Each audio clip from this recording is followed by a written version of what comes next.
G'day and welcome to Dave's Model Workshop. Today I'm going to show you how to make these old school trash cans for your dioramas, how to scratch build them. It's really easy, all you need is a bit of foil and a bit of patience basically. Yeah, these are 1/20th scale, these guys that I've built, but you could easily make them for 1/35th scale to go with military dioramas. I'll show you how to do that as well. And look, I have to say up front, this is not my technique, so I did not invent this technique. I first saw this in a photo tutorial about 2 years ago on Facebook by a guy called Luke Poe, L-U-C-P-O. And yeah, he devised the technique. I'm just replicating what he did. But as far as I'm aware, there's no videos out there on how to do it. So I thought, yeah, it might be good for you guys to be able to see in motion picture how it actually works. So enough chit chat, let's get on with how to scratch build these 2 trash cans. Right, so we're going to start off with a baking tray. So for my Australian viewers, I got this at Coles.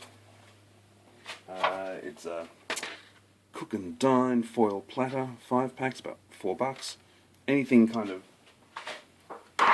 barbecue plattery is fine. You wouldn't want to use the alfoil, the tin foil that you use for wrapping up leftovers, because that's a bit too thin.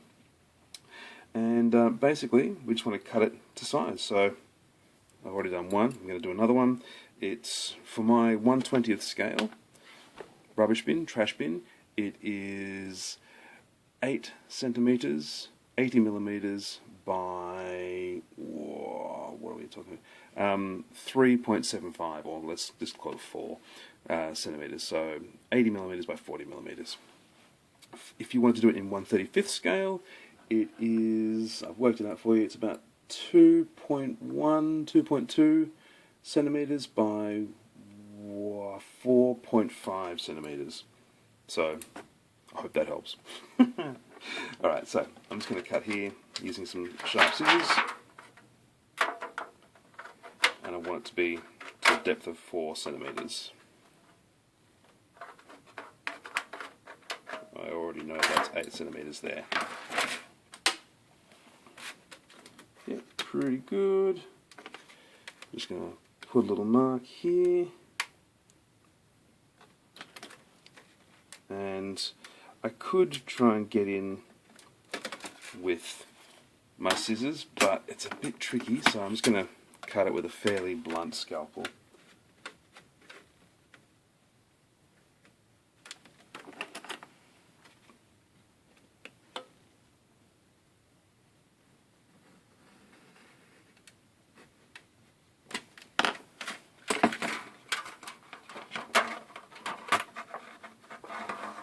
A little bit of catching at the corners there. Right.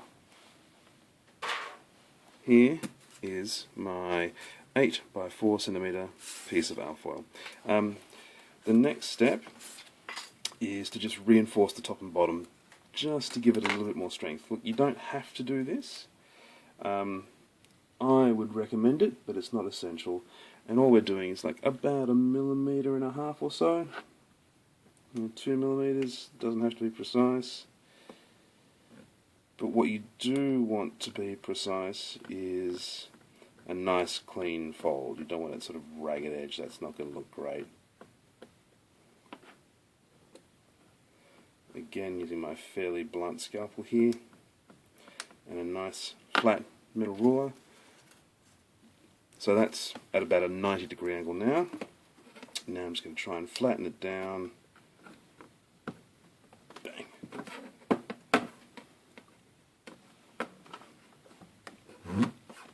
Nice and flat. That's the effect you want.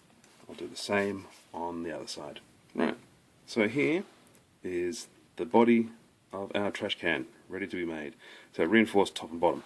Now you might have noticed here, I've got a little piece of brass rod stuck down to my cutting mat, just using tape so it doesn't move. Look, the exact diameter doesn't matter. I think this is about 0.7 of a millimeter diameter, but as long as it's not crazy out of scale, that's the only real issue. And what we're going to do here is put in some reinforcing lines, I don't even know what they're called, but little ridges in the top and the bottom of the trash can. You can do it by eye, you can measure if you really want to, but as long as it's pretty straight, you can't go too far wrong. And I'm going to use a high-tech clothes peg to just indent that nice ridge along the top and the bottom of my trash can. As you can see, highly scientific, only the best tools, thank you, in this house.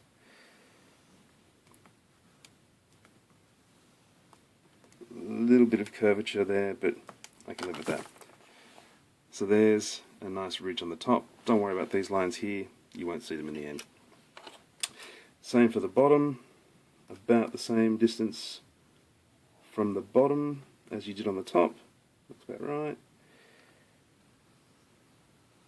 You could use like a, I don't know, a wooden coffee stirrer or something for this, but whatever you've got on hand that will just do it and give you a nice indentation without sort of tearing if your hand slips like mine just did. That won't do it, you won't tear if you balls it up. If you're really strong, you could use your own fingers, but I think this gives a slightly tighter end result. Okay. 2 ridges, reinforcing ridges, top and bottom of my trash can. So now the fun bit begins. Now this is a little trickier, so I'm going to grab what I need and come back. So what you need now is something that's going to have little indentations like the top of this. You can see these grooves all the way around that are going to give you the nice indentations that you want on your trash can. So it's a matter of wandering around the house looking for any bottles that have these nice kind of screw tops. In 1/35th scale, I reckon probably a Tamiya enamel paint cap is pretty good. It's about the right height. The indentations are about the right size and about the right distance apart. I had a bit of a look around and I was considering this, so this is some kind of medicine jar. That would have been good. I was also considering the top of a bottle of sriracha sauce, so this is exactly the sort of thing I was after. But in the end, wasn't quite long enough for me. If you can see, it doesn't actually give the dents high enough into that metal. So what I ended up with was the top of this Tamiya extra thin cement. So get as much cement off as I can, put that away somewhere that I'm not going to tip it over, and it is a bit stinky, so put it away. And yeah, that's about right to me, height wise, and the distance of all the indentations is good. So the trick here is to wrap it around, to not lose it, is to wrap it around and then stick it in place so that you can go through and mark all those indentations on it. And try and keep your curves nice and organic and smooth.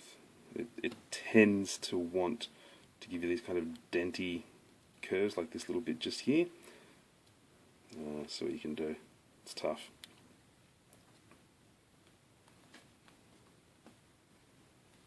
Doesn't have to match up perfectly.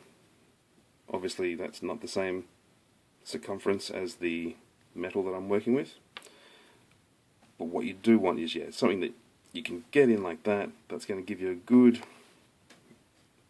indentations. I keep saying the same thing, sorry guys.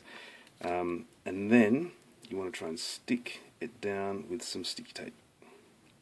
So get it in a good place, you want it roughly in the middle, and then stick it in position with some sticky tape so that it's not going to wobble around too much. Okay, so already we're looking like a trash can. That seems to be holding. Coolios. Grab yourself a toothpick, a cocktail stick, and I tend to start near the join because that's the bit that I'm going to try and hide on the diorama anyway. And find your first little groove, and then just trace up it like that. There's our first groove. Find your next groove. The sticky tape's kind of undone. You don't want that, obviously. That's not good. So we've got 2 grooves. Hopefully it hasn't moved around. They're not going to get sort of wonky diagonal here for me.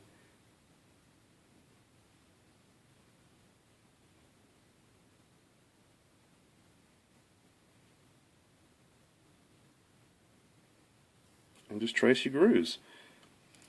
This is the time-consuming part, and it's fiddly, and there is room for error.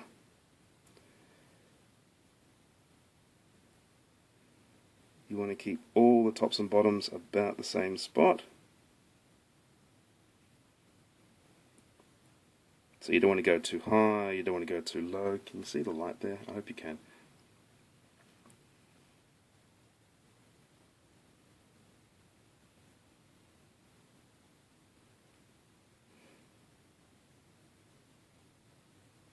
So out of the whole process, this is where you're most likely to stuff up. The rest of it's pretty bulletproof. There's the start. I'm going to keep going. You get the idea. But yeah, the main thing is don't go too far down, don't go too far up. Try and keep it pretty equidistant from your little reinforcing ridges. I'm going to keep going. You definitely hit a rhythm doing this. But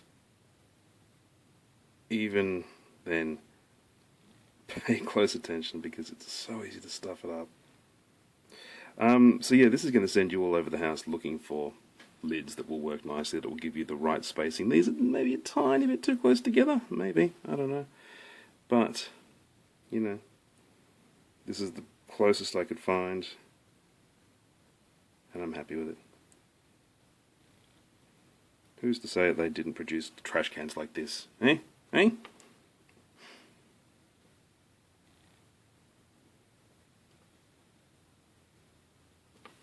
So about 2/3 done, most of the way. Just this last little bit to go. So another tricky bit is when you get to where the masking tape is, you can't indent through that. It just doesn't seem to work. I'll try, but yeah, it doesn't work. So you're going to have to peel the masking tape off. Try and hold it nice and tight so you don't lose where you were. Because obviously if that metal starts moving around on the lid that's underneath it, you're going to lose the pattern. It's going to be really hard to get back into the right spot. Moved a little bit there, but what are you going to do? And I'll come back round to this side, back to where I started. Skipped one there.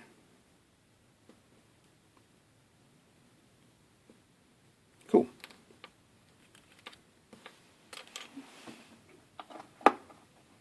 So here is my indented trash can. It's getting there. Now it's just a matter of sticking the 2 halves together. So you can do a bit of overlap if you want. Probably sticks better, but it's a bit ugly. If you're very, very good, you can try and match them up really smoothly, but I'm not going to be able to do that here. But I'm cool with a little bit of overlap because I'm going to have this sitting up against a fence, so it's not going to be too bad. So what I would recommend is, again, get a couple of clothes pegs, some good strong glue, CA glue, that's going to bond with metal, and just have a bit of a look at it and see which is your best way to go. Is that better or is that better? Which is the better one to overlap? And you only want a tiny, tiny bit of overlap anyway. You don't want to have, you know, crazy, big overlap. I mean, you can if you want to, but it seems a pity. It's just a little bit tricky down the bottom here. I think that's going to work. Yeah, that'll be fine. Alright, so I'm going to overlap with this piece underneath.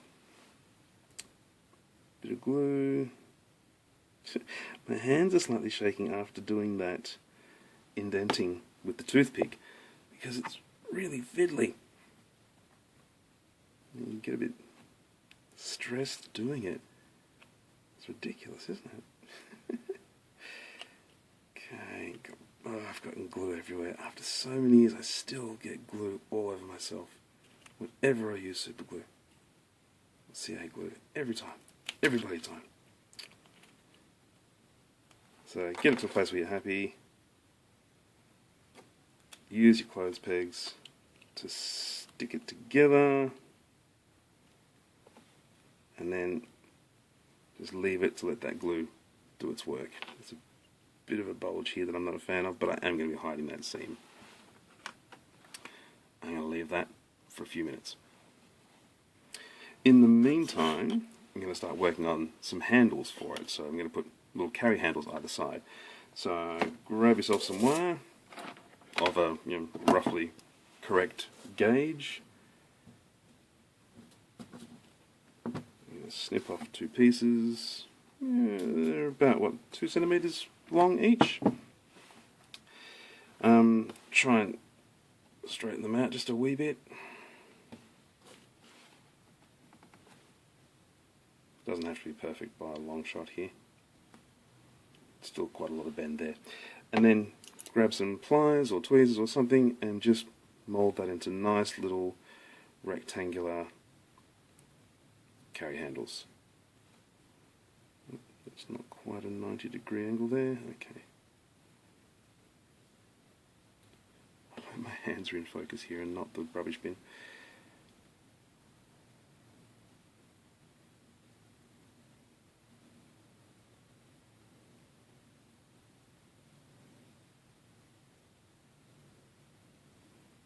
Yeah, let the pliers do all the actual marking and size for you.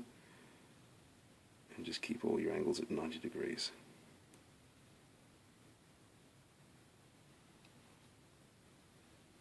That'll do nicely. Don't worry about the top being not very lined up. Get away with that, we'll hide that in a second. I'm going to make another one of those. Right, I've got my 2 carry handles. They're fine. Now I'm going to grab a bit more of the foil and just cut off 2 little rectangles that will work to mount those to the bin.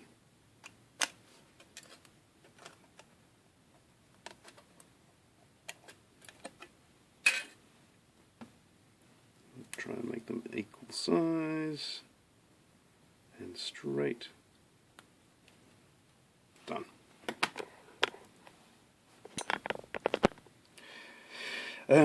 What's my next step? My next step is to get a bit of wire. I'm sure this is pretty obvious to you, but just in case, we'll go through it. Get a bit of wire, straighten it out just a little tiny bit. Okay. And I'm going to put these guys over the top of it. If I can pick it up. Obviously my fingers aren't sweaty enough today. So yeah, plonk it on top, and then just using a pair of tweezers, get it nice and straight.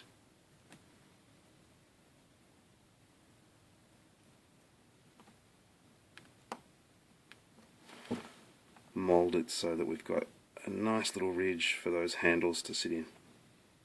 Cool.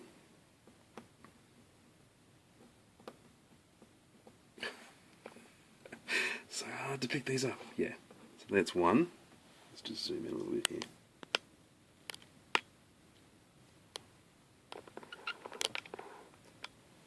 So there's one. That's going to sit over the top and hide where that doesn't really match up very well. All this time the glue is sitting on my rubbish bin, on my trash can. Hopefully the pegs haven't stuck to it as well. Oh man, struggling. Yeah, hopefully my pegs haven't stuck to it as well, because I did go a bit overboard with the CA glue there. And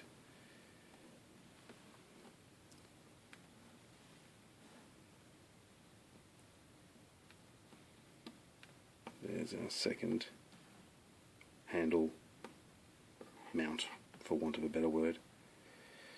Alright.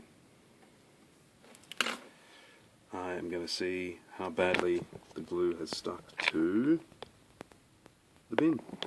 Let's check it out and see. Clear a little space. Fingers crossed. Whoa! Alright. That's pretty cool.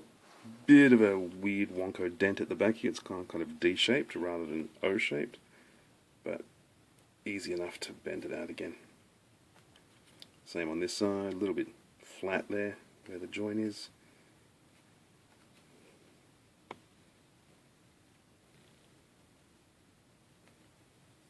That's fine. My memory of trash cans like this when I was a kid, they were always dented to hell anyway.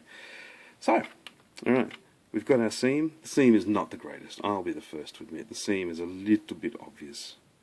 So we're going to hide that up the back of the diorama against the wall. Perfect. I'm going to put mounted handles either side of the seam. And again, a blob of glue right about there. Blob for me please, but not too much. There's your blob.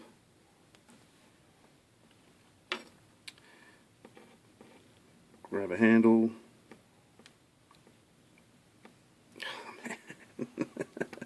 These things are killing me. Right, got a handle and the tweezers now. I hope this is in focus. I really do. A little zoom again. Right. Here's my glue. Chuck that on the glue, get it straight. Grab one of these guys. You can tell what's going to happen, can't you? You know what's going to happen here. Right. Grab one of these guys. Bonk it on the top. Push it down. One convenient carry handle. Done. If you really want a bit of extra realism,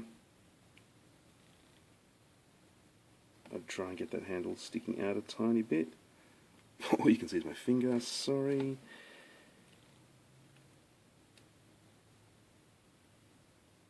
No, it's not going to work for me here. Oh, yeah, maybe. Bugger it. Good enough. Alright, there's one. Do the same on the other side. And there is our bin. So, if you want to leave it at that, that's totally fine. You can. Obviously, if you're going to display it open, you'd want to put something in there. And we'll come to that in a tick. But what I'm going to do as well is make a lid for it. And I found that a $1 coin is falling through, is just about the right diameter for us to make a lid. Obviously your results may vary in 1/35 scale, I don't know, have a look around, find coins, find old washers, whatever you can, but this is going to be what I use to make my lid. Let's cut a piece of alfoil, or a piece of the foil tray, to use as a lid. So I've got it on the tray, just going to trace around it with a pencil.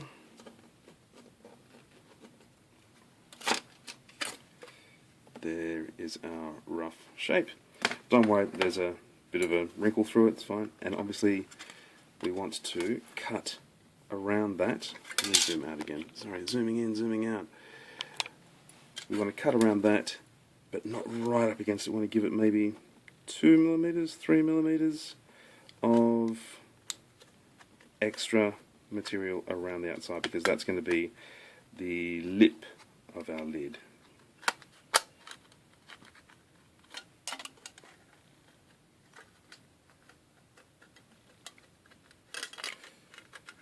The neater you can cut your circle now, the easier it makes life for you down the track. But it's not worth losing sleep over if you don't. Cool. Flatten that out. It's still got a bit of a wrinkle in it, but it's not too bad.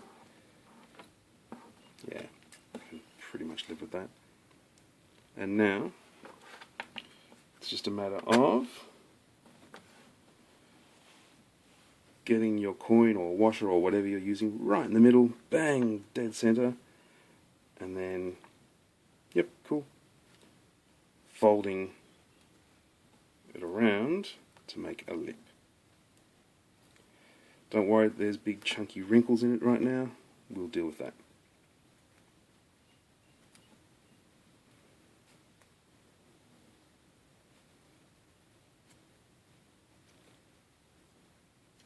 Cool. It looks like a bottle top. And grab something, anything. I was using some pliers, which is not my best use of a tool. Actually, I'm going to use some bigger pliers. If you had like a little hammer, that would be perfect for this little ball peen hammer or something.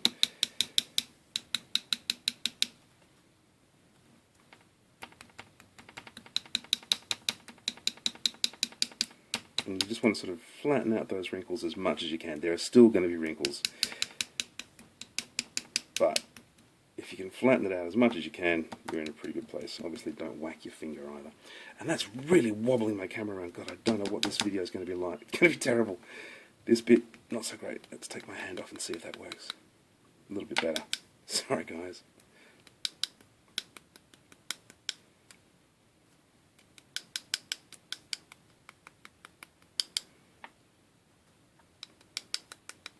So yeah, the whole point of this is to try and just flatten out those wrinkles as much as you can, as realistically as you can. But there will still be some slight compromise there, I realise. Just get rid of the worst offenders.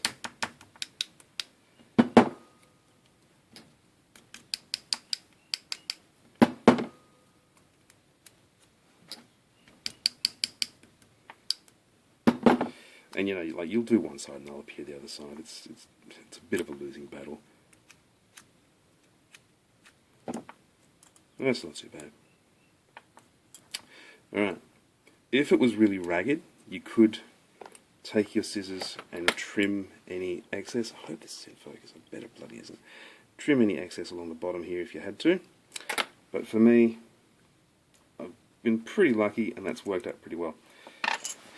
There's the lid to my trash can. The last thing it needs is a small handle. So again, back to our trusty aluminium tray. I'm going to cut off a piece like this. Flatten it out and just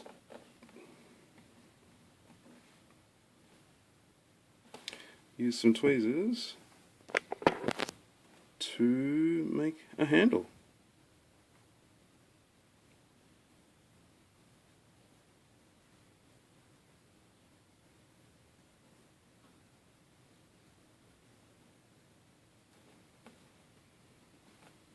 Try and get it about the right size. I don't know, just go by eye, whatever feels right. I don't think any rivet counter is going to hassle you about having a slightly dodgy looking handle on top, as long as it looks roughly to scale. There we go. Alright, I'm going to glue that down. I'm going to zoom again because, whoa, small scale. Alright. So I'm going to, rather than trying to blob CA glue onto that and get it nice, I've just put a blob of it onto a spare tray.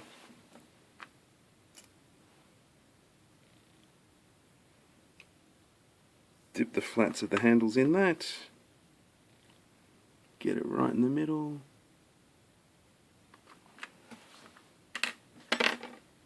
There we go.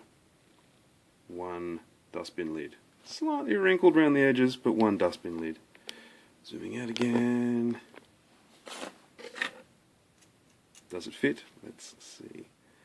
It might not be perfect, it might be a tiny bit too small, but I can live with that. Yeah, look, it's the tiniest bit too small, but I don't mind that. So, the last thing is trash inside. So you could, if I had a coin that was ever so slightly larger, that would be fitting, but I don't mind it looking a little bit wonko like that, a little bit off kilter.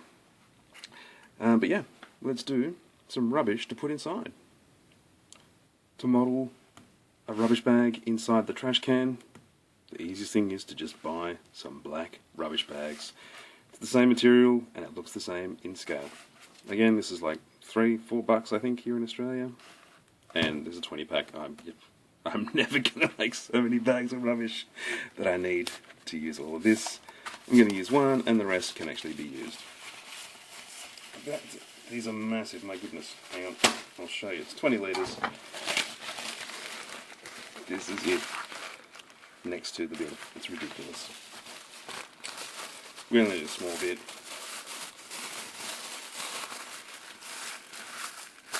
That'll do nicely. Oh. Need to clean my desk. Goodness, my workspace is really messy.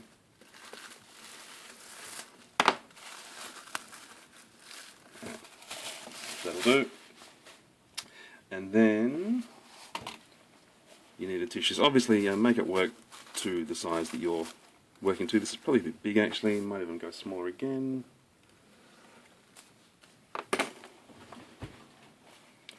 And just tore my tissue in half. Wad up the tissue inside. Look, you could put boxes and stuff inside. Whatever you want to do, really. It's up to you.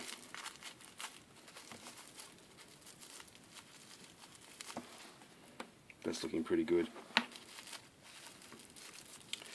Now I just need to find a way to hold it at the top there. I'm going to try some CA glue. Hopefully it doesn't melt this. If it does, what have I lost? Nothing.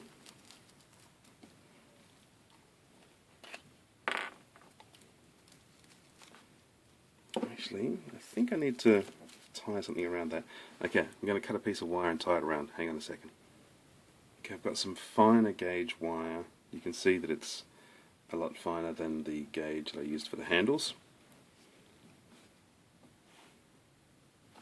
And I'm just going to try and wrap that around the top of the rubbish in some kind of convincing manner. Might need tweezers.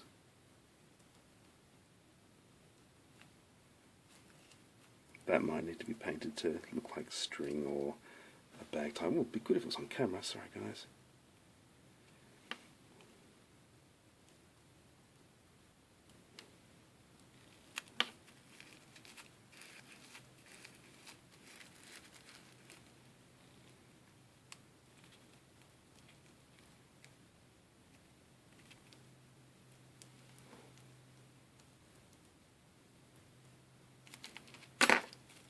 Bang. One pile of rubbish to go in our rubbish bin. So I might even put a bit of tissue paper in the bottom of the bin.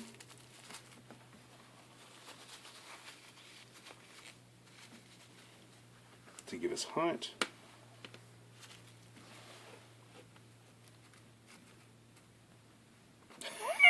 Popping up. Oh, it's like a jack in a box. That's not good. Right. There. I'm happy with that.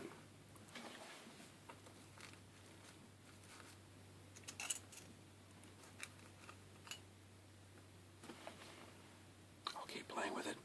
But yeah, that's how to make a trash can. It's fun. It's weirdly fun.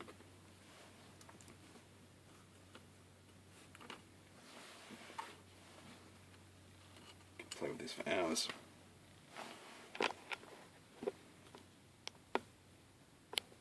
I'll show you the final results of the two. Oh, and of course, painting and weathering, etc. You could definitely do with something that looks too pristine. It definitely needs some, particularly because the scene I'm making is a lot more scuzzy and old and used. So I'm going to get stuck in with some painting and some weathering and show you some final results. I've got another one floating around that I made earlier. So let's see what we can do here. Make these look realistic.